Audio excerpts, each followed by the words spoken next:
Okay, it's childish, Gambino, homegirl, drop it like the NASDAQ. Move white girls like this coke up my ass crack. Move black girls, cause man, fuck it, I'll do either. I love pussy, I love bitches, dude, I should be running Peter in Adidas with some short shorts. B-O-O all over me, my green is where it's supposed to be. Your green is in my grocery. This Asian dude, I stole his girl and now he got that Koji beef. My dick is like an accent mark, it's all about the overeat.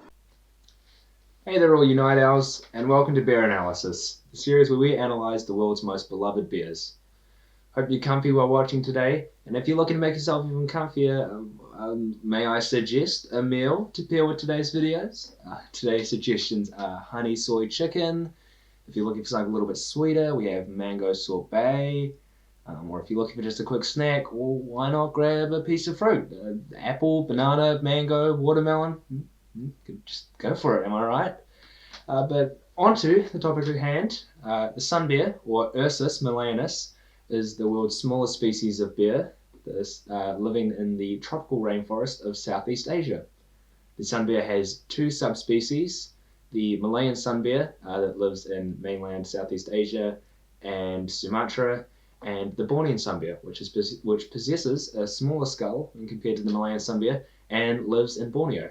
The sun beer has received its name from the somewhat sun-shaped marking found on its chest, and it also can be referred to as the honey beer or the dog beer. I know this information, it's all well and good, but what does it eat? Well, let me tell you. The diet of the sun beer typically consists of ants, bees, beetles, honey, termites, seeds, and fruits. Sun beer is typically active during the day, just going around foraging, supplying vitamin D, but in areas with active humans, the sun bears do tend to switch over to more of a nocturnal lifestyle. When foraging, the sun bears actually like to use their strong claws to just absolutely rip open hollow tree stumps and then use their tongue to lick up all the bugs just chilling inside. They also like to use their strong claws to just destroy termite mounds and climb trees so they can get to that sweet, sweet honey. How does the bear eat its favorite foods? With its teeth, but it also likes to use its extremely long tongue to lick up plentiful amounts of bugs and honey.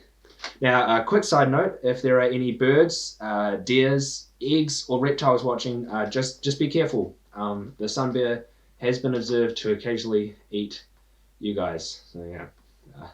But while we're talking about the sun bear's absolutely packing tongue, why don't we talk about the size of the rest of the animal? The sun bear is the smallest species of bear in the world, typically standing at around 70 centimeters or 28 inches at the shoulder, and usually weighing around 25 to 65 kgs or 55 to 143 pounds. I have read somewhere that the sun bear is around the same size of a fully grown golden retriever, although after seeing one in real life, I'd say they're like more the size of a really big, large, chubby golden retriever. Now, what do these bears do with their small size? Well, these cuties, they love trees. Sun bears are the most boreal bear out of all of the bear species, and they don't just climb trees to get to their food, but they also like to construct little beds above the ground within the trees. Behavior-wise, sun bears are quite shy and reclusive animals, but if provoked, they will still fucking deck you. Now, this shy and reclusive nature seems to be reflected in the media as well.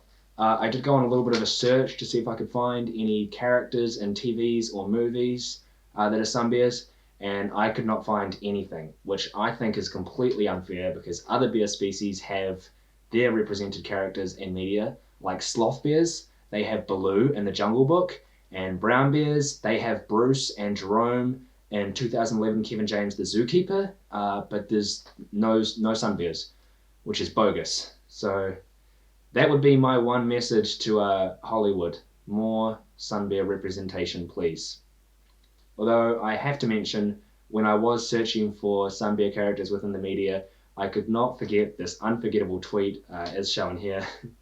And whenever I think about it, it just makes me chuckle. So yeah, I'm just showing it here.